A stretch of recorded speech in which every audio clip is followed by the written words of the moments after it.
Hoy hablamos de salarios. ¿Por qué cobramos tan poco los españoles? Domingo, ¿por qué? Richard, ¿tú cuánto cobras?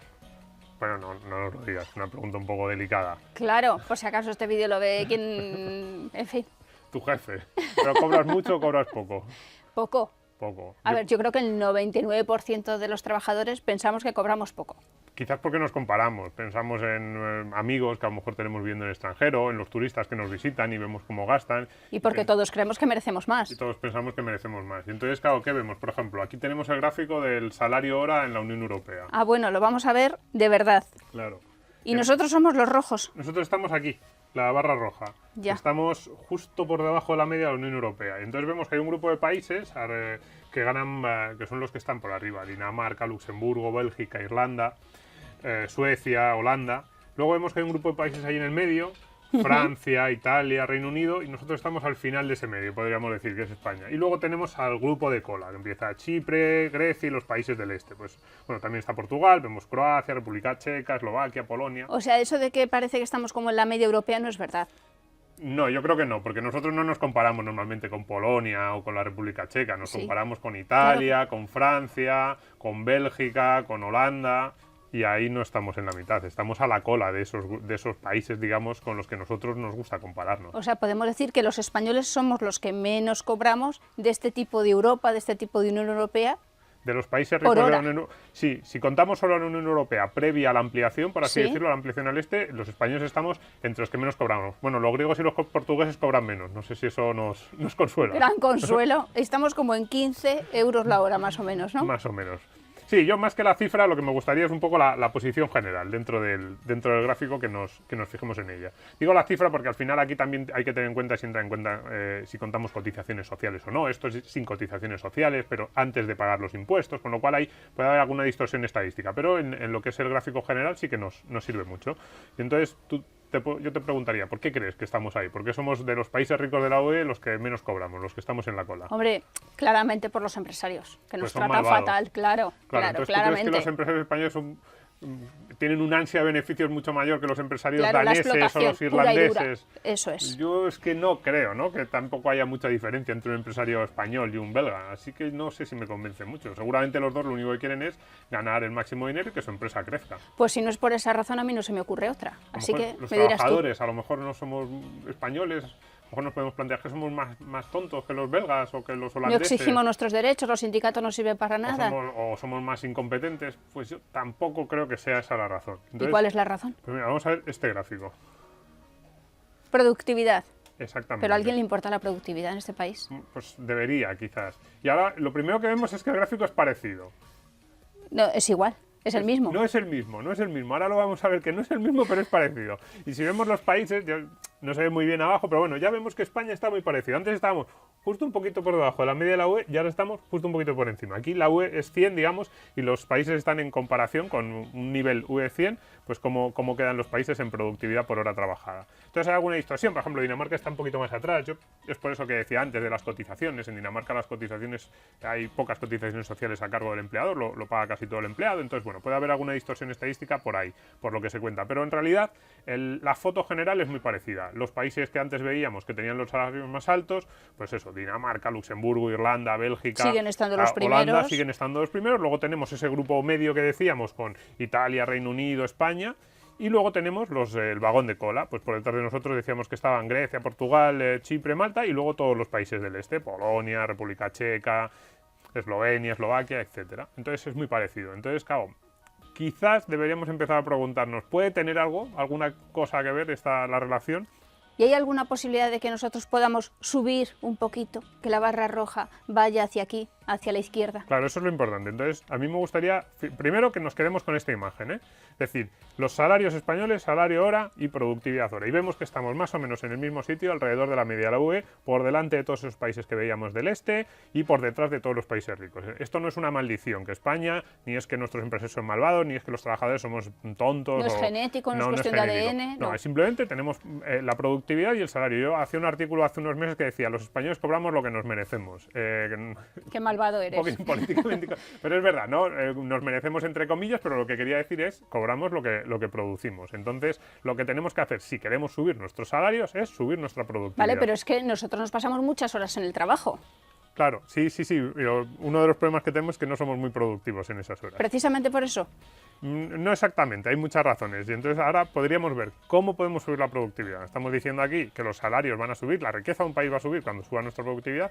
Entonces, ¿cómo podemos subirlos? Pues hay muchas formas de subir la productividad. Vamos allá. Por ejemplo, empresas más grandes. Esto es políticamente también incorrecto. Nosotros estamos oyendo constantemente, a nuestros políticos les encantan los emprendedores, los empresarios pequeñitos, los que lo están sufriendo. Y a mí también me encantan esos empresarios que están tratando de sacar un producto adelante. Pero realmente las empresas más productivas, que pagan salarios más altos y que tienen mejores condiciones laborales, son las más grandes. Con eso no quiere decir, yo no quiero decir que haya que proteger a las empresas más grandes. Lo que hay que hacer es que permitir a todos esos pequeñitos emprendedores, empresarios que están empezando, que crezcan. Eso es lo que no dejamos en España. Que crezcan los que lo están haciendo bien. De hecho, muchas veces protegemos a los más grandes en algunos momentos y no dejamos que algunos de los más productivos, algunos de los que están abajo, que podrían ser más productivos, les empiecen a retar. Pero una de las claves es conseguir empresas más grandes y conseguir un tejido productivo con empresas más sólidas que crezcan de manera natural. Un ejemplo de cómo les podemos ayudar. Pues quitándoles regulación y también bajándoles un poco los costes, claro. Vale, perfecto, entendido. Formación, acceder, Acercar el aula a la empresa. Sí, en España a mí eso me gusta mucho. Bueno, me gusta mucho. En realidad no me gusta nada. Cuando hay las últimas reformas de la educación se decía hay que sacar a las empresas del aula o nos tenemos que olvidar del mercado laboral cuando estamos hablando de formación porque la educación es mucho más allá. Bueno, pues no. En todos esos países ricos que hemos visto, la formación empieza desde muy pequeño. Los planes de estudio también están pensando en lo que va a ser luego el mercado de trabajo. La integración entre las universidades, la formación profesional y lo que están buscando las empresas es enorme. Y eso además luego continúa en las empresas, es decir, formación no es solo antes de llegar al puesto de trabajo, sino luego durante la carrera laboral. En España tenemos muchas carencias previas y una vez que llegamos, así que por aquí tenemos mucho que mejorar. En tu época y en la mía no había economía, ¿verdad? Como asignatura ahora la hay, pero creo que las empresas no tienen muy buena prensa en las aulas. No había asignatura de economía y no solo eso, sino es que luego, digamos, el diseño de los estudios, la integración, incluso en algo como la formación profesional, que parecería que debería ir dirigido específicamente a formar trabajadores, pues no lo está muy alejado de las necesidades reales de la empresa. Otro día tenemos que hablar de la formación profesional dual y de cómo en muchos países los chavales con 15, 16 años ya están compaginando instituto con trabajo y de todas las ventajas que eso tiene para los chavales, para la empresa y para la sociedad. Perfecto. Y el tercer punto, flexibilidad, innovación, incentivos, libertad económica. Sí, lo que decíamos antes, si tú tienes una empresa que está siendo muy productiva y que está creciendo, para empezar le tienes que dar flexibilidad para que crezca. Para si tiene dos líneas de negocio y una funciona bien, que ponga todos los huevos en esa línea de negocio que está funcionando bien y aquello vaya creciendo. A lo mejor eso supone que tenga que despedir a 8 o 10 trabajadores de la línea de negocio que no va tan bien para a cambio contratar 15 o 20 en la otra línea que está creciendo y que tiene cada vez más clientes, pero para eso necesita flexibilidad, necesita unos costes, necesita una legislación que se lo permita. Innovación, lo mismo, tienes que incentivar que la gente que tiene buenas ideas las pueda desarrollar y pueda crecer. Y incentivos igual, a una persona que triunfa le tienes que permitir que disfrute del riesgo que ha tomado, de la creación de riqueza que ha generado para la sociedad. Hablo de libertad económica, en realidad es capitalismo, es de lo que hablamos siempre, es destrucción creativa, decía Schumpeter. ¿Eso qué quiere decir? Es cierto que por el camino se pueden quedar algunas empresas, pero por el otro lado lo que estamos haciendo es generar riqueza. Y esos que se han quedado por el camino, en todos esos países ricos que hemos visto antes, existe muchísima rotación de empresas y de empleados. Lo que pasa es que esos que decimos, se han quedado por el camino, han perdido su trabajo, rápidamente lo reencuentran en otro sector de la economía que está generando más valor añadido. Así es como se genera productividad. Es cierto que la foto de la persona que dice, has perdido tu trabajo, pero si tú sabes que en un mes o en 2 meses lo vas a encontrar... Esa es la clave, es que ahora tenemos mucho miedo a perder el trabajo porque volverte a incorporar al mercado laboral es dificilísimo. Esa es una de las claves que tenemos que cambiar el chip en España. En Dinamarca, por ejemplo, que es uno de los países claves que siempre nos ponen, 25% de la fuerza laboral cambia de trabajo cada año. Y no por ser temporales, sino cambian de trabajo porque están constantemente moviéndose y los que pierden el empleo lo encuentran rápidamente en otro lugar. Entonces, por ahí podemos empezar a, digamos, respondiendo a estas preguntas, ¿no? Dejando que nuestras empresas sean más grandes y no penalizando a las que lo son ya, formándonos y con más flexibilidad, más incentivos y más innovación, pues a lo mejor conseguimos subirnos ese grupo de cabeza. Irlanda, por cierto, no lo era. Irlanda era un país como España, en la periferia de Europa, con una tradición católica, parecía culturalmente condenado y ya lo hemos visto. Crisis... Ahora mismo está en el grupo de cabeza de la Unión Europea, en productividad y en salarios. A lo mejor nos deberíamos empezar a plantear qué es lo que hicieron ellos hace 30 años y cómo ha sido ese modelo. Bueno, mi última pregunta es, si yo demuestro que soy más productiva, ¿mi jefe me va a subir el sueldo? Sí. ¿Me lo aseguras? Sí, aunque no nos lo creamos, poco a poco sí. A ver, esto no es una cuestión de casos individuales, es una cuestión del conjunto de la economía.